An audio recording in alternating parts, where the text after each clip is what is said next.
நாங்கள் மின்மினின்னு படம் பண்ணியிருக்கோம். இப்போ August 9th ரிலீஸ்க்கு இருக்கு. இப்போதான் ஜஸ்ட் ஃப்ரெஷ் ஷோ முடிச்சுட்டு நாங்கள் இப்போ சந்திக்கிறோம்.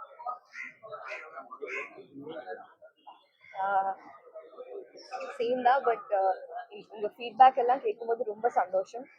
Please give us all your love and support. Mini is coming on August 9th. So see you all in theaters. படம் பார்க்க வந்த எல்லாருக்குமே படம் பார்க்க வந்த எல்லாருக்குமே ரொம்ப நன்றி. பார்த்து சொன்னது ரொம்ப சந்தோஷமா இருந்தது உங்களோட கமெண்ட்ஸ் எல்லாமே. ஸோ இதே மாதிரி கமெண்ட்ஸ் ஆடியன்ஸ் கிட்ட இருந்து வரும்னு August 9th ஈகரா வெயிட் பண்ணுறோம். தேங்க்ஸ். படம் பார்க்க வந்த எல்லாருக்கும் ரொம்ப நன்றி. நீங்கள் சொன்ன ரிவ்யூஸ் எல்லாம் ரொம்ப ஹார்ட்லேருந்து நல்லா இருந்தது. ரொம்ப தேங்க்ஸ் ஃபார் தட். இதே மாதிரி மக்களும் சொல்லுவாங்க அப்படின்னு நம்புகிறோம். August 9th எல்லாரும் தியேட்டரில் வந்துருக்காங்க. இந்த மூவியை ஃபர்ஸ்ட் சூஸ் பண்ணிருக்காங்க. இந்த மூவி தமிழ் ஆடியன்ஸ் வந்து ஈஸியா போய் சேருன்னு ஒரு ஜட்மெண்ட் இருக்குங்க. அது எப்படி கரெக்டா இருக்கு? வெளில வந்தோடனே நீங்க தான் கேட்டீங்க இந்த மாதிரி இது ஆடியன்ஸ்க்கு நம்ம ஆடியன்ஸ்க்கு தேவையா அந்த படம் அப்படின்ட்டு. நான் வந்து எப்பவுமே ஆடியன்ஸ் உயர்வா நினைக்கிறேன். ஸோ அதனால என்னோட பெஸ்ட் கொடுக்கணும்னு நினைக்கிறேன்.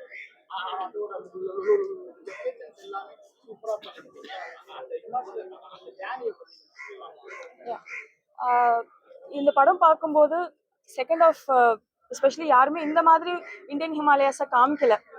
எல்லாமே ஜென்ரலாக ஒரு படத்தில் வந்து ஒரு சாங் எடுத்துகிட்டு வருவாங்க, இல்லாட்டி ஒரு சீக்வன்ஸ் எடுத்துகிட்டு வருவாங்க. இவ்வளோ இன்டெப்த்தாக வந்து ஹிமாலயாஸை அந்த மக்களோட அவங்களோட ஒரு சின்ன வாழ்வியலோட லைக் இவங்களுக்கு அது எவ்வளோ தூரம் அந்த பயணம் வந்து அவங்களோட வாழ்க்கையை ஒத்தி பார்க்கும்போது எவ்வளோ தூரம் ஹீலிங்காக இருக்குன்னு சொல்லிட்டு ரொம்ப ஒரு ஸ்பிரிச்சுவலான ஒரு எக்ஸ்பீரியன்ஸ், ரொம்ப ஒரு ஃபிலாசபிக்கலான ஒரு விஷயத்தை இந்த படம் கொடுக்கும். இந்த மூவி வந்து கமர்ஷியல் ஆடியன்ஸ் கொண்டு சேர்க்கிற ரொம்ப டஃப்பான ஒரு பிளாட்ஃபார்ம். இதை எப்படி பார்க்குறீங்க? நம்மளுடைய ஸ்பேஸ்க்கு இது படம் வந்து நாங்கள் மேஜராக மல்டிப்ளெக்ஸஸ் டார்கெட் பண்ணி தான் ரிலீஸ் ஆகுது. நிறைய ஓவர்சீஸில் அதர் ஸ்டேட்ஸில் ரிலீஸ் ஆகுது.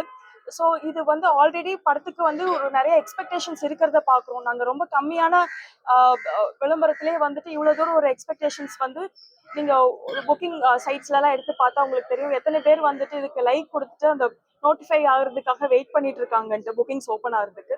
ஸோ அது வந்து எங்களுக்கு ரொம்ப ஆறுதலாக இருக்குது. அது கிட்டத்தட்ட ஒரு 32,000 பேர்கிட்ட அது பண்ணியிருக்காங்க. அத்தனை பேருக்கும் நான் நன்றியை சொல்லிக்கிறேன் இங்கே. ஸோ நீங்கள் இந்த பார்க்குற அந்த 30,000 பேர் தான் வந்துட்டு அடுத்த ஒரு வேர்ட் ஆஃப் மவுத்தில் இது ஸ்ப்ரெட் ஆகும். வரக்கூடிய அந்த ஒரு வாரம் எங்களுக்கு நல்லபடியாக எல்லாரும் தியேட்டர்ஸில் வந்தாலே எங்களுக்கு அது மிகப்பெரிய விஷயமா இருக்கும். அது எப்படி இதை கொண்டு போய் இவ்வளோ கமர்ஷியலாக கொண்டு போய் சேர்க்கறதுன்னா அதோட பொறுப்பு வந்து இன்னைக்கு நீங்கள் நிற்கிற எல்லார்கிட்டையும் இருக்குன்னு நினைக்கிறேன்.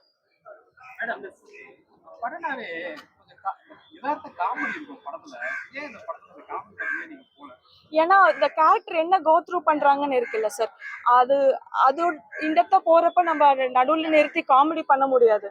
ஸோ அதுதான் சார், ஒவ்வொருத்தவங்க அதை எப்படி எடுத்துக்கிறாங்கன்னு பார்க்கலாம் சார்.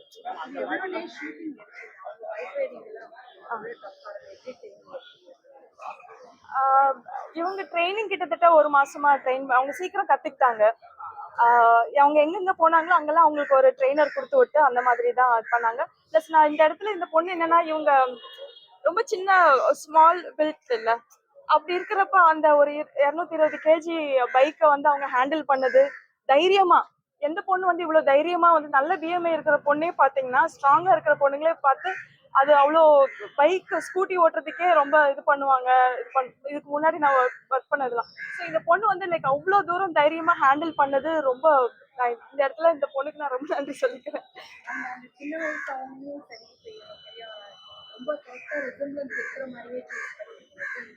அவங்கதான் சார், அவங்கதான் மேடம். இவங்க சின்ன வயசுல நடிச்சாங்க இல்லையா, அந்த பையன் தான் இவன், அந்த பொண்ணு தான் இவங்க. அதனாலதான் வெயிட் பண்ணோம்.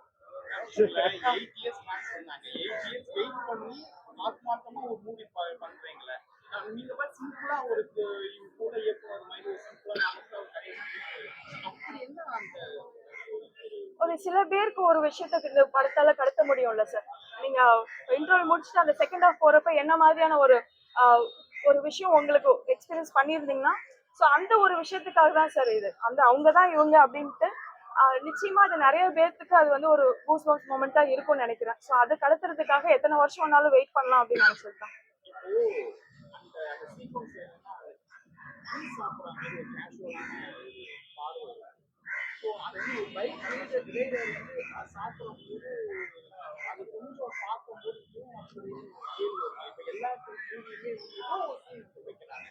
அதாவது அந்த ட்ரிங்க்ஸுக்கும் நம்மளுக்கும் தமிழ் சினிமாவுக்கும் வந்து என்னமோ ஒரு அட்டாச் பண்ற மாதிரி எல்லா படங்களும் அது லைட்டா நிச்சயமா இதை நான் யோசிச்சுக்கிறேன் சார் அடுத்த படங்கள்ல.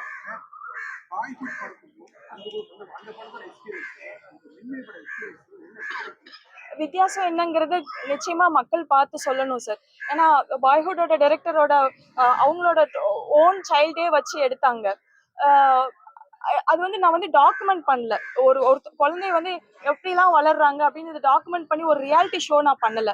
நான் பண்ணது வந்து ஒரு கதை. அந்த கதைக்கு இந்த கேப் கால இடைவெளி இருந்து பண்ணா நல்லா இருக்கும்னு நினைச்சேன். ஸோ அதனால இது டிராஸ்டிக்கா இது வேறுபடுது சார். உங்களுடைய பார்வையில இந்த மூவி யாருக்கான மூவி, எந்த ஆடியன்ஸ்க்கு பார்க்கலாம்? சார் அது வந்துட்டு நான் அதை இது பண்ணிக்க விரும்பல சார். ஏன்னா இந்த படம் நான் வந்து வெறும் யங்ஸ்டர்ஸ்க்கு, ஸ்கூல் கோயிங்க்கு, காலேஜ் கோயிங்க்கு, அப்புறம் ஸ்கூல் பத்தின ஞாபகங்கள் அசை போடுறவங்களுக்கு அப்படின்னு நான் சொன்னா அது ஒரு 80 வயசு ஆள் கூட அதை அசை போடலாம், அவங்களுக்கு கூட இது கனெக்ட் ஆகலாம்.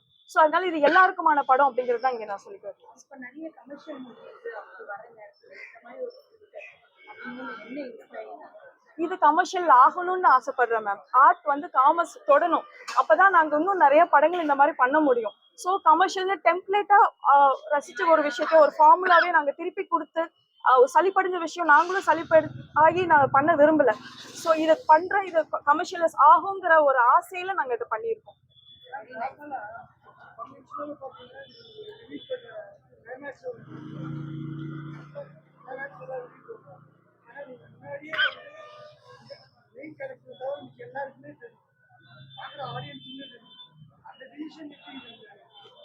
கரெக்ட்.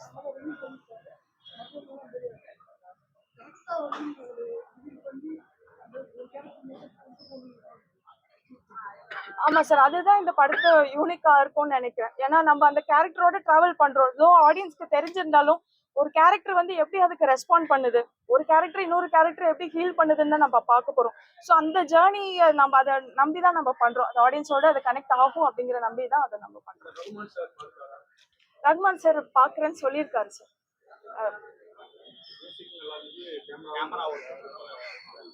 அவரு வருவாரு, நாங்களாம் எதிர்பார்த்துட்டு இருக்கோம். சனிமா அது நாளைக்கு நடக்கும் நாங்க நம்புறோம் சார்.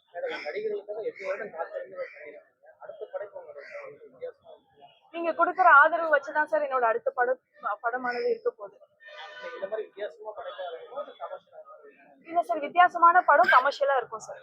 ஒரு சில இயக்குனர் வந்து இது போல காலகட்டத்தில் ஃபைட்டு, டான்ஸு, ரொம்ப ரத்தம் தெரிக்க பார்க்குறாங்க. ஸோ அப்படி எல்லா இயக்கமும் பண்ணுறாங்க. இதை பார்க்கும்போது உங்களது கருத்து வந்து எப்படி இருக்குன்னு சார், நல்ல ஆக்ஷன் நானும் விரும்பி தான் பார்ப்பேன் சார். பட் அநியாயத்துக்கு வந்து ஒரு பிளட் ஷெட் தேவையில்லாம லைக் வயலன்ஸை வந்துட்டு அது பார்வையாளர்களை ஒரு கிளர்ச்சி கொடுக்கறதுக்காக ஒரு வயலன்ஸுங்கிறது I am against that sir. But action films எல்லாரும் என்ஜாய் பண்ணி பார்க்குற ஒரு ஜானர் தான்.